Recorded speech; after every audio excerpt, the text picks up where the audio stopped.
You can make your anxiety work against you or for you. And one of the ways I made a program called the Future Authoring Program that I think helps people do that. Because one of the things you see when you're talking to people and they're trying to solve problems is that they're afraid to face the problem. And so then their anxiety is working against them, and you can think about it as antagonistic to rationality. But then I could say, well, why don't you think for a while about what your life would be like if you didn't face this problem? Because if you think that through, if you have a problem and you really think through what the consequences are going to be in 3 to 5 years of not facing it, then you're going to get more afraid of not facing it than facing it. And that's great, because then your anxiety, instead of standing in front of you, instead of you having a dragon that's guarding the path in front of you, you have one chasing you down the path from behind. That's a lot more useful. And so, that's just a minimal example of the utility of getting your emotions and your thoughts aligned the same way. The same thing happens with aggression. One of the most common reasons that people come and seek psychotherapy really is because they're too agreeable. But what that means is they're not assertive enough. They haven't integrated their capacity for aggression, and so other people can push them around. And they're very conflict avoidant. And so the consequences of that across time is that you don't stand up for yourself well enough, and you get taken advantage of, and that spirals badly downward. And so partly what you do when you're doing assertiveness training with people is you find out what they're angry about. And they're usually angry if they're not assertive enough because other people are taking advantage of them, or you could say because they're not putting their own necessities forward with enough force. It's hard to distinguish between those two things. But anyways, you get them to talk about what they're angry about. That often makes them cry, often many times. And then you get them to kind of envision what they would want to have instead, which they're often afraid to do because people are afraid to think about what they want, because that makes it more clear when they're not getting it, and that's painful, right? Or maybe they're afraid of hoping, so they won't specify a clear aim. But anyways, you get them to think about what they might want instead. You get them to think about the costs of not pursuing that, and then you help them develop strategies for integrating their aggression and with their thinking so that they can come up with a plan to approach the world in a more confident way. So for example, someone might come to me and say, I'm being bullied badly at work. And so then I'll say, well, what are your options? Do you have to put up with it? Well, we'll figure that out, because maybe you do. Maybe you don't have options. But here's how to find out. Get your damn CV together so it's pristine, right? It's ready to go. Get over your fear of a new interview, because people are generally afraid of that. Get over your fear of applying for a new job. Start thinking about what it would mean to have a different job. Start thinking about what it would mean to have a better job even, because maybe your fear is just making you stuck here. But I can tell you one thing, if someone's picking on you at work and you don't have options, you lose. So you get the person to start building a strategy. It's like, okay, if you're going to tell this person to stop, you have to know how to make them stop. And the one thing you need for sure is an option. And if you don't have an option, then maybe we start thinking about the fact that you need some more training or something like that, because you cannot negotiate if you don't have any power. Especially if you're dealing with someone who's really out to get you or really disagreeable. If you don't have a leg to stand on, they'll just push you over, and maybe they'll jump on you too, because that's what they're like and they enjoy it anyways. So it's no joke. So you put your options behind you, and then you start to think about strategy. So I tell people, look, if you're being harassed at work, you document it every time it happens and you write it down. So you've got like 20 stories about it, and it's fully documented. And then you go confront the person at some point, but with at least 3 pieces of evidence. And you have some sense of what you tell them about what will happen if they don't stop. So you have to figure out, well, if they don't stop, what are you going to do about it? Leave? Not if you can't leave. So you have to be able to, wield a big stick and speak softly. But you see, that way that's how you take your aggression, which is an absolutely necessary part of your psyche, and manifest it up into a sophisticated means of dealing with the world. You don't just suppress it. You say, well, I should be able to put up with it, or I wish I wasn't so angry, or something. It's like, forget that.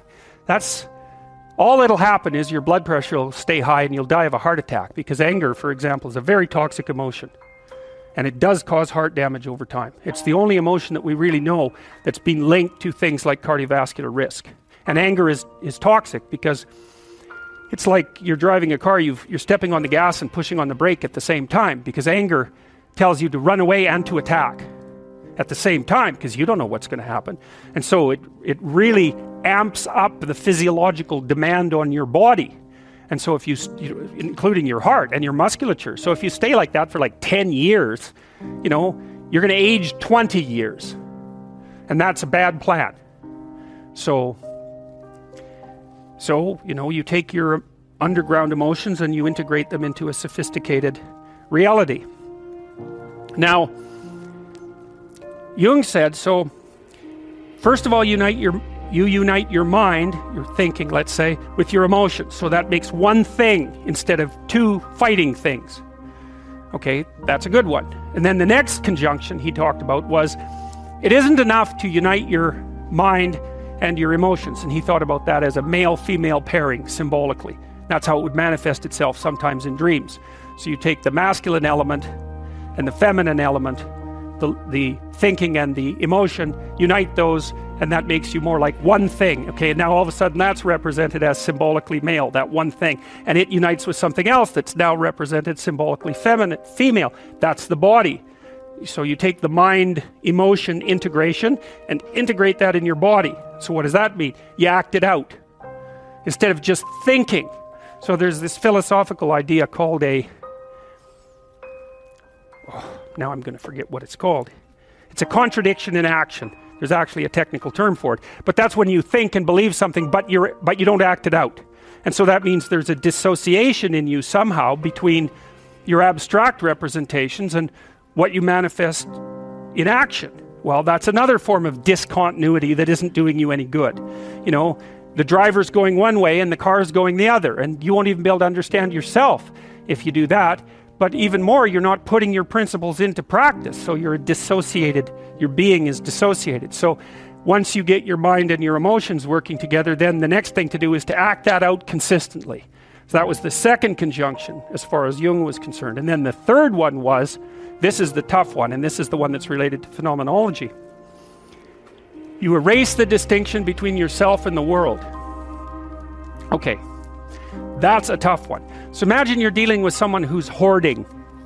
Now, people who are hoarding are often older or neurologically damaged, or they have obsessive compulsive disorder.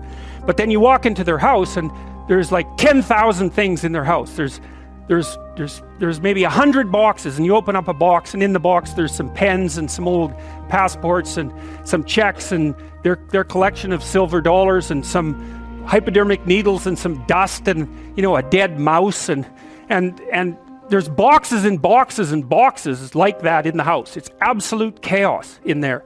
Absolute chaos, not order, chaos.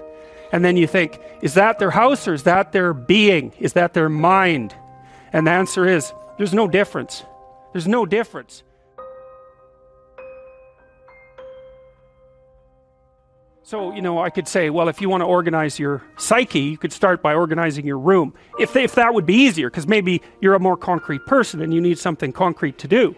So you go clean up under your bed and you make your bed and you organize the papers on your desk, and you think, well, just exactly what are you organizing?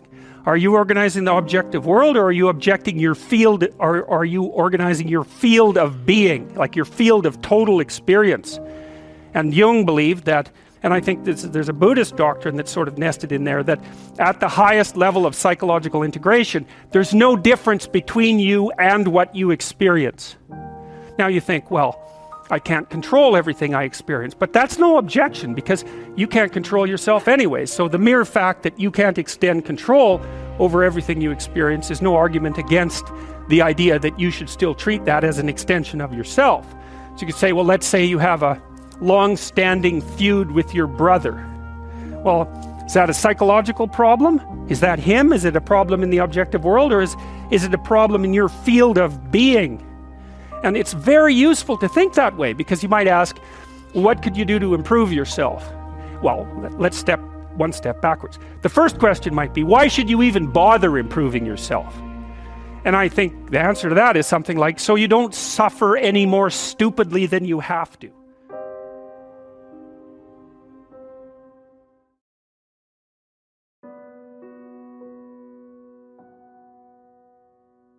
imagine that you have children who have a certain low-level amount of neurological trouble when they're infants. So something's gone wrong, maybe a little oxygen deprivation at birth, something like that. Something's gone a little bit wrong with their neurological development. Assuming that the damage isn't too severe, those children will stabilize and normalize if they have at least one well put together role model in their life. And so one of the things that you do if you want to inspire others is get your act together, because you inspire most through example. It's much more powerful than words. Words are very powerful if they're also accompanied by example. But the best thing you can do is start putting things together around you. There's plenty of things to put together. It's a good meditative exercise, if you're, and I think this is the proper form of prayer, let's say, assuming that there is such a thing. A proper form of prayer would be, if you're not happy with your life, if you're miserable, you sit on the edge of your bed and you think, is there anything I can change in what I'm doing that is going to make this less awful than it has to be? Less awful than it might be? And you have to ask that, with intent. And generally speaking, you'll get an answer almost immediately. There's something that you could put right that day that would make things slightly better than they are, and that's rule 4, which is compare yourself to who you were yesterday and not to who someone else is today. I don't believe that there's a person who exists who wouldn't receive an answer to that question if they genuinely asked it. And it's no different really than thinking. Like if you think you have a problem, you think, you get an answer. It might not be the right answer, but obviously you get an answer. And you might think, well, I thought up that answer. It's like, well, that's really not much of an explanation because you don't know how you think. It's like I'm sitting there and thoughts appear in my head and that's how I think. It's like, that's a pretty shallow explanation. It's not much different than revelation. It's like you ask yourself the proper questions, you'll get the proper answers. If you ask the right question and you want the answers. Right, and those are not easy preconditions to set up because who knows, if you're sitting on the edge of your bed thinking, okay, what am I doing wrong? That's a hell of a question to ask. Because if you really want to know, you'll find out. And then you'll find out that you really didn't want to know. Because generally speaking, finding out what you're doing wrong is not a pleasant experience, and it means that you have to sacrifice part of yourself. Usually a burned out, stupid, bitter, corrupt, arrogant, nasty, vengeful part of yourself, but nonetheless part that you like. And so you can, I think that room for those incremental improvements exists within everyone's grasp. And I think that it's a humble thing to do, to ask how you could improve incrementally without interfering with anyone else, like it's your problem, not theirs. But I think that the consequences of maintained incremental improvement are anything but incremental. You get compound interest on incremental improvement. There's another rule in the New Testament called the Matthew principle. Economists use it, and the rule is, to those who have everything, more will be given, and from those who have nothing, everything will be taken. It's actually a description of the way the world works, interestingly enough. You know that if you've ever played Monopoly, because that's what happens if you play Monopoly. And there's a reason for that. That's a deep reason. And it's a very harsh rule, because it means as you start to wander off the path, let's say, the probability that you will wander further off the path increases non-linearly. And that's a terrible thing to know. As you wander towards the edge, the probability that you'll fall off the cliff increases. And that's a statistical justification for the concept of hell. But as you improve, the probability that each improvement will produce a further improvement increases.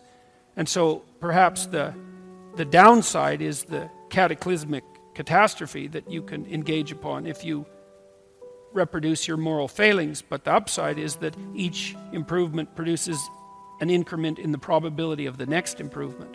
And I've seen that. It's a truism among behavioral psychologists. Although they don't generally phrase it that way, if you're a behavioral psychologist, and I am a behavioral psychologist, what you do is you find out what, essentially you help a person establish their aim, and then you break down what they're trying to do into attainable units, and you negotiate with them. You say, well, look, well, they say, I'm not making use of my time very well, spending 3 hours a day playing video games. You say, well, okay, hypothetically, how much time would you like to spend playing video games? And they say, well, I could probably spend an hour a day without it interfering with the rest of my life. Which is kind of the issue, right? Because if you play video games, fine, but maybe 3 hours means that you're not doing your homework or something, and that's not a good game. So you say, okay, well, I want to play for an hour a day. It's like, okay, well, can you shift to an hour a day right now? And this is supposed to be an honest conversation. And the person says, no, I've tried that lots of times. Every time I try, I just fail. And so you don't say, well, quit failing, go play 1 hour a day, and the problem will be solved. That's a stupid strategy. You say, okay, well, look, you think about this, and don't agree to do this unless you think you will do it, because otherwise it's just a waste of both of our times. It's like, do you think that you could track how much time you spend playing video games for 1 week? Don't change anything. Just track it. And they think, yeah, I could probably do that, but I might miss a couple of days. And you think, okay, fine. So here's the deal. 5 out of the next 7 days, you just track how much time you spend playing video games. And the person says, I think I can do that. Because that's what you want them to say. You want them to succeed at the improvement. It's not much of an improvement, but it's something, right? Then they come back and they say, well, yeah, I was playing about 4 hours a day. And so you say, okay, well, fine, good work, man. You got it tracked. Now we know the parameters of your problem. It's actually a little worse than you thought, but at least you had enough sense to measure it. We know where you're at. Okay. Do you think you could cut that down to 3.5 hours every day? And the person thinks, no, I'm pretty weak-willed. I don't think I can manage that. You say, well, how about this? Do you think that 2 of the next 7 days you can only play for 3 hours? You think you can manage that? And you're not cynical about this. You're not insulting the person, any of that. It's like, because you don't care. All you care is that they make some incremental movement towards their goal.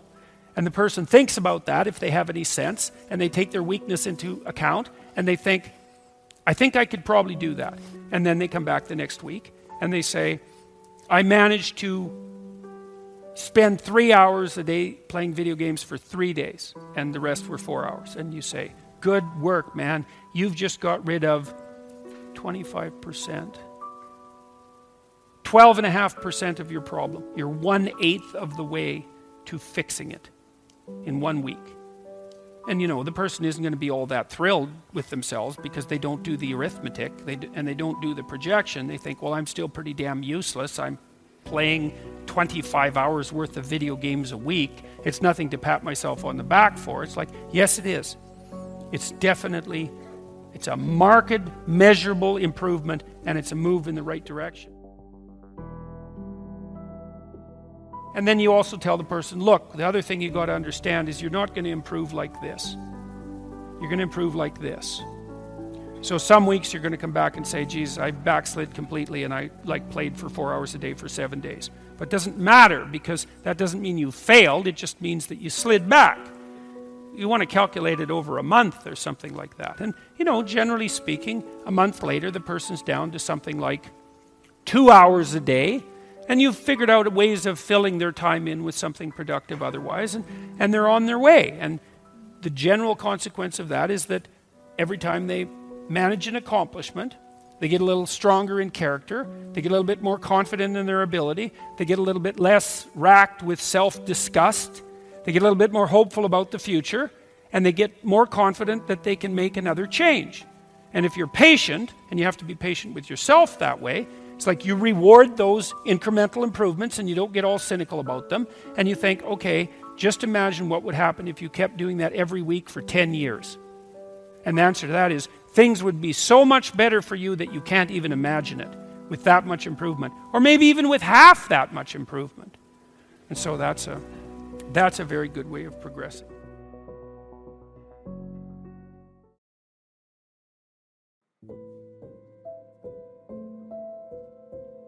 you experience a fair bit of positive emotion and meaning as you watch yourself move towards the goal. And so the implication of that is the better the goal, the more full and rich your experience is going to be when you pursue it. So that's one of the reasons that's one of the reasons for developing a vision and for fleshing yourself out philosophically, because you want to aim at the highest goal that you can manage.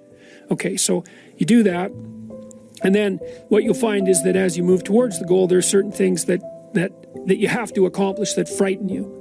You know, maybe you have to learn to be a better speaker, a better writer, a better thinker, or you have to be better to people around you, or you have to learn some new skills and you're afraid of that, whatever, because it's going to stretch you if you pursue a goal, and so that'll put you up against challenges. Okay, so all the clinical data indicates, well, the opposite of safe spaces, as Jonathan Haidt has been pointing out, that what you want to do when you identify something that someone is avoiding, that they need to do because they're afraid, you have them voluntarily confront it.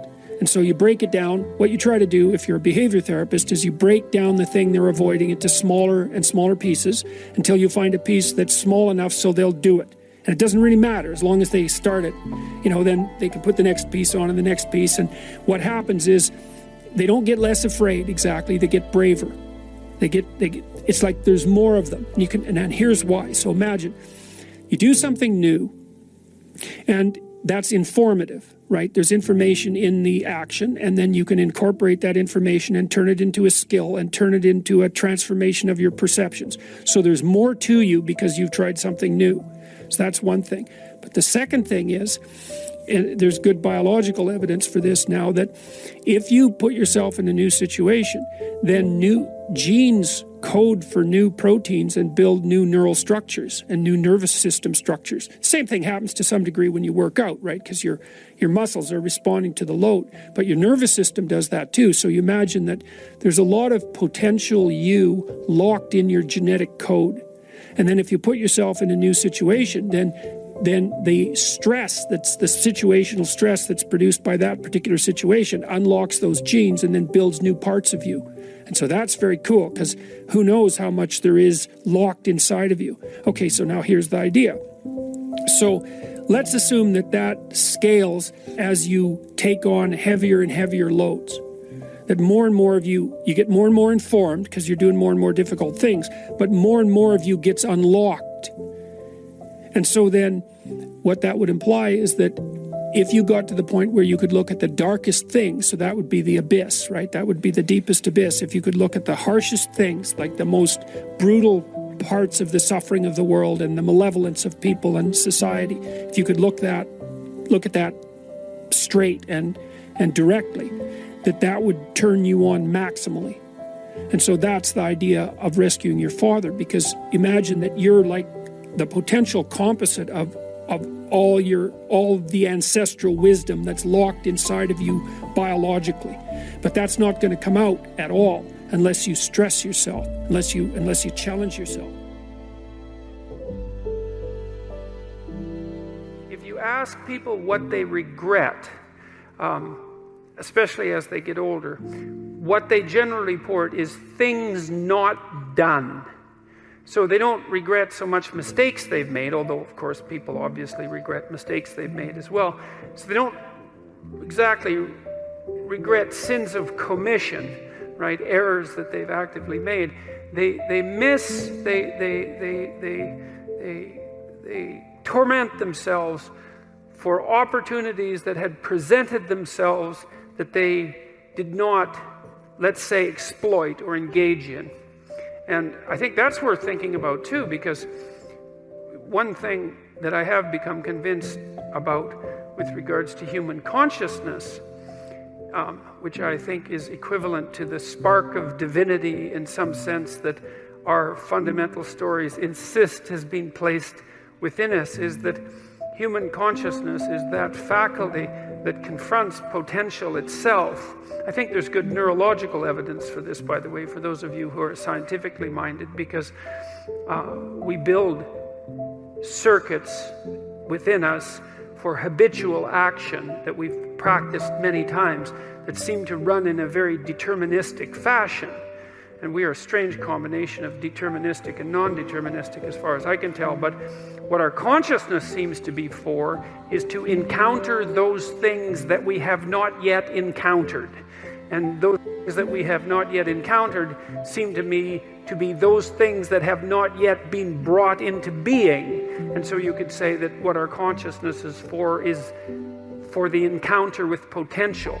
You know, that our consciousness is it's not for the past, it's not even for the present. It's to transform the future into the present. And really that's what our consciousness does. When you wake up in the morning, you have a new day ahead of you, and the day could take you in very many directions.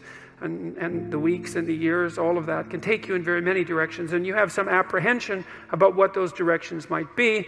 You have some apprehension about what role your choices might make in transforming that potential into one form of actuality or another. I mean, you certainly know that there are dreadful mistakes that you might be very tempted to make that would produce all manner of hell around you, and still be tempted to do it. It seems like it's sitting there right in front of you as a possibility. You also know that, you could haul yourself up out of bed and attend to your duties and do the sorts of things that you're supposed to, and set a few things right that day and that week, and that likely things would at least not be worse, and they would probably be better. And I do believe that I don't understand how this can be the case. I don't understand how it is that consciousness can function in that way, because I think to understand that, we would have to understand what it means for the future to be only potential rather than actuality, and who the hell understands that? I mean, no one. And then we'd have to understand how it is that our conscious choices and our conscious ethical choices transform that potentiality into actuality, into reality, into the present and the past. And we certainly act as if we believe that that's what we do. We upbraid ourselves. For example, when we do a bad job of it, we're upset with our children and those we love if we don't believe that they're living up to their potential. We're guilty and ashamed when we make choices that we feel are inappropriate. We understand to some degree that the manner in which time lays itself out has something to do with the ethics of our choice. And again, I would say that's a very deep idea. I think it's the most true idea I know. It's very emphasized, that idea emphasized in ancient religious stories such as those that are outlined in Genesis, or in Genesis with its strange insistence that, God is that which brings order out of chaos, formless potential, generates the world out of formless potential, and that we're somehow made in that image, which seems to me to be the case. And that the proper way, by the way, to go about acting in that image is to act in relationship to the potential that confronts you with truth and with courage, with careful articulation. That's the logos. And that if you do that, then what you bring forth is good. There's a sacrificial element in maturation, right? You have to sacrifice the pluripotentiality of childhood for the actuality of a frame. And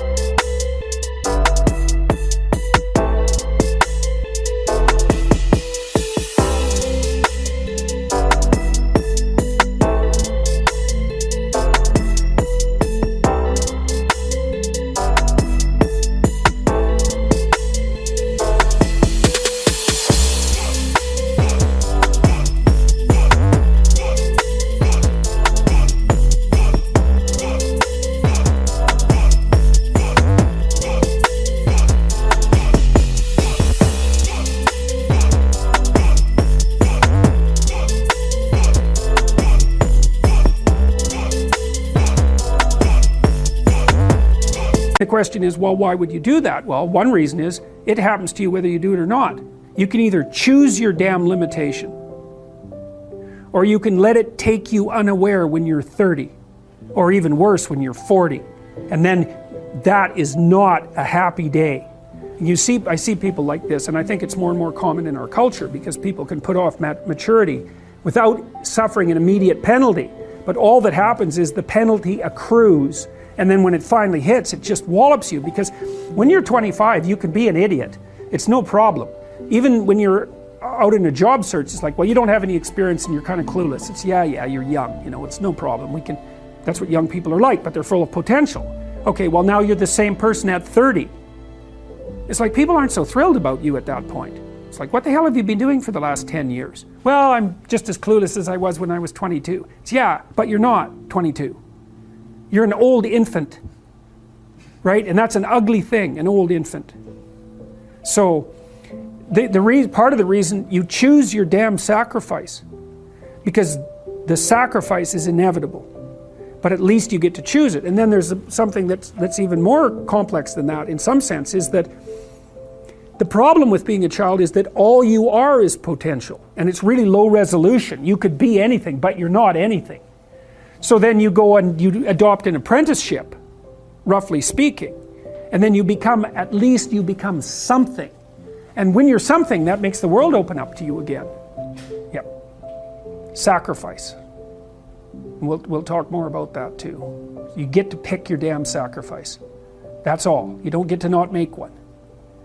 You're sacrificial whether you want to be or not. That's a good thing to know as well.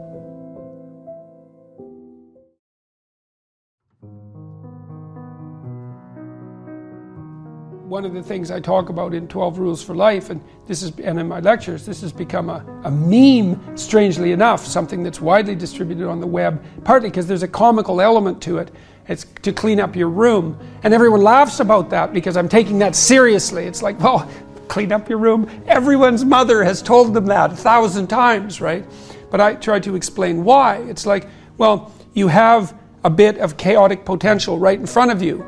It's in some sense infinite in its potential, and the domain in which you can manipulate that might be rather restricted because of the restrictions that are part and parcel of your existence. But maybe you have your room, and you might have contempt for that, and so it's a complete bloody catastrophe. But you don't have to. You could think, well, I've got it isn't a room, it's a place of potential. And as soon as you know that, then it's not your room anymore. It isn't a room. The room that you see is your preconception of the space that you inhabit. What's there is a fragment of infinity. That's what's there. And what you see is the low resolution consequence of your assumption and lazy habit and blindness. That's your initial room, and you think, well, no, that's not the room. See, part of what artists do, for example, when Van Gogh paints a room and you look at it glowing, he's trying to show you what's beyond your perception of the room. And I mean this technically, like the way that your visual system is set up is that whenever memory and presumption can replace direct perception, it will, because it's simpler. So you literally see what you expect to see. And if what you see is dull and drab and boring and pointless and uninspiring, then that's you. It's not what's there. And what the artist does when he or she re-represents that mundane reality is to remind you of what's behind it, the potential that's there. And so what I'm suggesting to people is that they take the potential that's right in front of them. It's like, okay, and here's the rule. You're aiming up. There's something that you could change, that you would change. That might be a very small thing. Could, well, that's within the grasp of your power. Would is within the grasp of your will. To combine those two things might be a very small shift. You might only be willing to make a very tiny step forward. It's like, fine, good enough. Make a tiny step forward. And that makes you a slight bit stronger than you were before. And then the next step can be slightly larger. And it's the path of humility.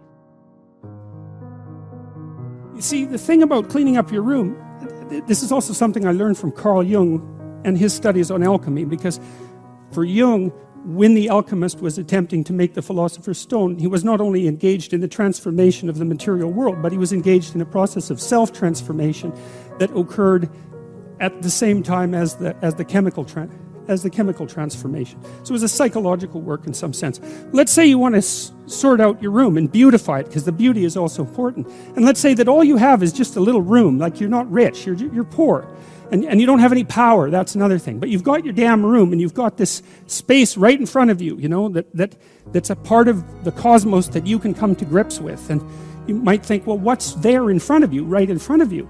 And the answer to that is, it depends on how open your eyes are. That's the proper answer, because you could say, and William Blake said this, for example, and Aldous Huxley made comments that were very similar, that in a transcendent state you can see infinity in the finite. And you might say, well, you can see infinity in what you have within your grasp if you look, and you could say maybe that's the case with your room. And so you want to clean up your room. Well, okay, how do you do that exactly? Well, a room is a place to sleep. And so if you set your room up properly, then you figure out how to sleep and when you should sleep and how you should sleep. And then you figure out when you should wake up. And then you figure out, well, what clothes you should wear, because they have to be arranged properly in your dresser. And then you have to have some place to put your clothes. And if you're going to have some clothes, you have to figure out what you're going to wear those clothes to do, right? And then that means you have to figure out what you're going to do. And then your room has to serve that purpose, because otherwise it isn't set up properly. And if it doesn't serve your purposes, you will be unhappy and not happy in the room, because the way that we perceive the world is as a place to move from point A to point B in. And then if the place that we're in facilitates that movement, then we're happy to be there. And if the place that we're in serves as an obstacle to that movement, then we're unhappy to be there. And so what it means to set up your room is that you have to have somewhere to go that's worthwhile, or you can't set up your room, and then your room has to be set up to facilitate that. And then the next thing is, well, maybe you have to make it beautiful. But that's not easy, right? That means you have to have some taste. And that doesn't mean you have to have money. It doesn't, because you can be garish with money, and you can be tasteful with nothing. All you need is taste, and taste beats money when it comes to beautifying things. Not that money is trivial, because it's not, but taste is crucial. And people who are very artistically oriented can make beautiful things out of virtually nothing. And not only that, the literature suggests that if you're going to make beautiful things, putting real constraints on what you allow yourself to do facilitates creativity instead of interfering with it. Because let's say you have to make something out of nothing, right? Which I suppose would be a godly act, right? You have to make something out of nothing. You have to be creative in order to do that. And so then to beautify your room means that you also have to develop your capacity to be creative. And so then you can make your room shine. But then what will happen is that if your family isn't together, they will interfere with that. You'll interfere with that, because you won't have the discipline to do it properly. But then when you start building this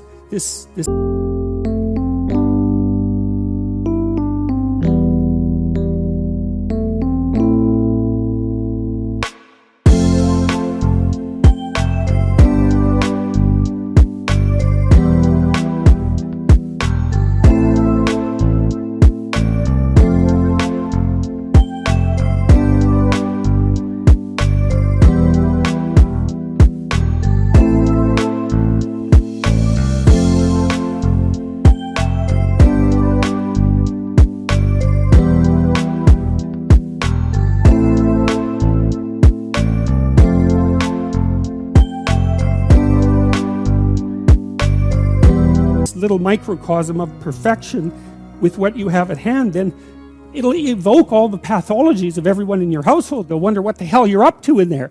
And they won't necessarily be happy, because if they're in a lowly place, let's say, and so are you, and you're trying to move out of that, then the higher you move out of that, the more the place they're in looks bad. And you might say, well, what they should do is celebrate your victory over chaos and evil, but that isn't what will happen. What will happen instead is that they will attempt to pull you back down. They'll attempt to, and I mean, obviously all families don't do that, but all families do that to some degree, and some families do almost nothing but that. And so what that means is that if you're going to organize your room, then you're going to have to confront the devils in your house, and that's often a terrifying thing, because some of those devils have lineages that go back many, many, many generations, and God only knows what you have to struggle with in order to overcome that. And so to sort yourself out and to fix up your room is a non-trivial matter, and you can do that you'll learn by doing that, and then maybe you'll learn enough by doing that so that you can fix up your family a little bit, and then having done that, you'll have enough character so that when you try to operate in the world at your job or maybe in the broader social spheres, that you'll be a force for good instead of harm, because you'll have learned some humility by noting just how difficult it was to put your damn room together, well, and yourself for that matter. And so you'll proceed cautiously with your eyes open towards the good.